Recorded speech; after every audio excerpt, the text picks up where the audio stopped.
I had an experience happen a few months ago where we were living in a new house we bought in a little town in Texas. And we were asleep, and we just moved in. We'd bought the house maybe a year before, and we had some work done on it, and we were excited to stay in it. And we stayed in it, and it was the end of the first week of staying there. And in the middle of the night, my wife, I'm sleeping. My wife is sleeping. We're all sleeping. My son sleeps in bed with us. He's 5 years old. My wife wakes up, grabs Ra, my son's name is Ra, and screams fire and runs out of the room. And we're on the second floor. And I'm thinking, she's got this, all good. I'm going back to sleep. And I went back to sleep. And that was my first mistake. Then you went back to sleep after she screamed fire? Yes. Because I assumed, it's a little fire in the kitchen, she's going to put it out. What a bizarre assumption. Yeah. That's me. That was my assumption. She takes care of everything. I know she's going to handle it. Right. Nothing that would upset my sleep. I know she's got this. Right. She's very capable. So I go back to sleep. And then I hear her screaming for help from outside. That wakes me up. And I go to the window in the next room to tell her to stop screaming. Is she crazy? What are you doing?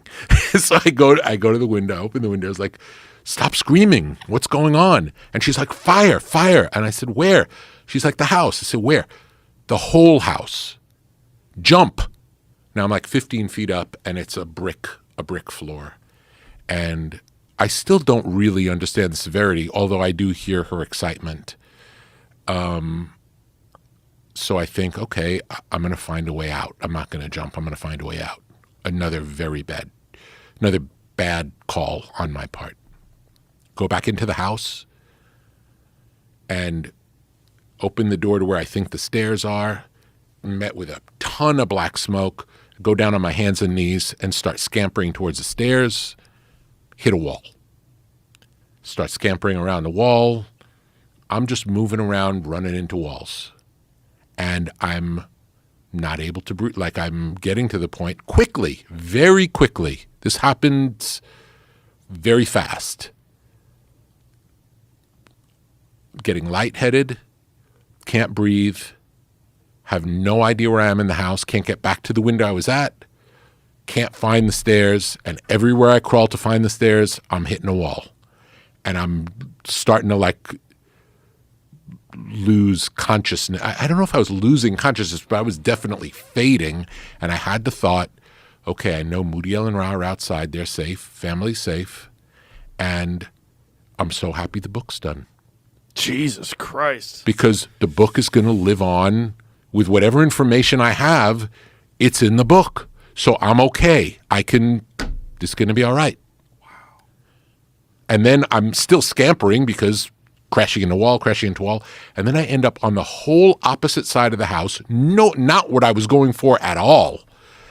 And I open a window, push out the screen. And by now, because Mudiel's been screaming for help the whole time, some neighbors came and they're outside and they're like, jump, it's going to hurt, but you'll live. And I'm so happy to be out the window and being able to breathe after not being able to breathe. It's like, no, I'm fine. And they're like, you're not fine. And it's like, no, I'm fine. I can breathe. And they're like, get out. And they tell me to climb onto a tree, and I climb out. I breathe a little bit first. But in my mind, I'm fine, because if you go from not being able to breathe, the world's a good place. So I climb out. I hang on to the tree, and at this point, they find like a 6-foot ladder. I'm 15 feet up. They bring the ladder around, they prop it up against the tree, and then these two neighbor guys climb up the ladder, and they grab my legs, and they guide my legs down to the top of the ladder, and I make it out. And my pulse ox was 82 when I got out of the building. And then what's normal? 99, 98, pulse ox. You know pulse ox, don't you? Yeah. Yeah. It's like you want to be as close to 100 as possible. But I felt fine. Like I felt like I'm okay. And then I'm walking, and they're like, okay, we can't walk next to the house because the house is really burning.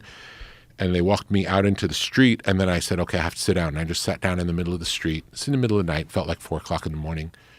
And I sat there, and in 3 minutes, I watched this 100-year-old 2-story house completely burned to the ground, flames higher than the trees. It was insane. It was insane. Wow. The going back to sleep is so crazy. Yeah. That's 100% the opposite of what I think my instincts would be. Yeah. Wow. So did she smell smoke? Did she see fire? She heard crackles and thought someone was in the house. So she heard what sounded like someone walking in the house. So she went down to check, and she saw the fire, and then came up to get Ra and scream at me to get out, and I went back to sleep. Jesus Christ. Whew. Wow. So you were 3 minutes away from dying. I would say a minute. Jesus. Yeah. That's such a horrible way to die, too. Whew. Wow. The crazy thing is that you were happy the book was done. That was the key. It was an interesting, I want to have a very interesting story related to this, which is Lex. I did Lex's podcast maybe 5 days before this, 4 days before this. And we're talking about art and music and what you'd expect a conversation with me to be about, the only things I know about or care about, talking about. And long interview, and in the middle of the interview, he asked me, are you afraid of dying? And it was completely different than the whole rest of the conversation. And it was the weirdest question. And I answered the question, and then I went home and saw my wife, and I said, it was a really interesting interview, but he asked me if I'm afraid of death. It didn't make any sense. Non sequitur in the course of this interview. And then 4 days later, this happens. And then the next day, there's a clip. The first clip I see from the Lex interview is him asking me that question and me answering about death.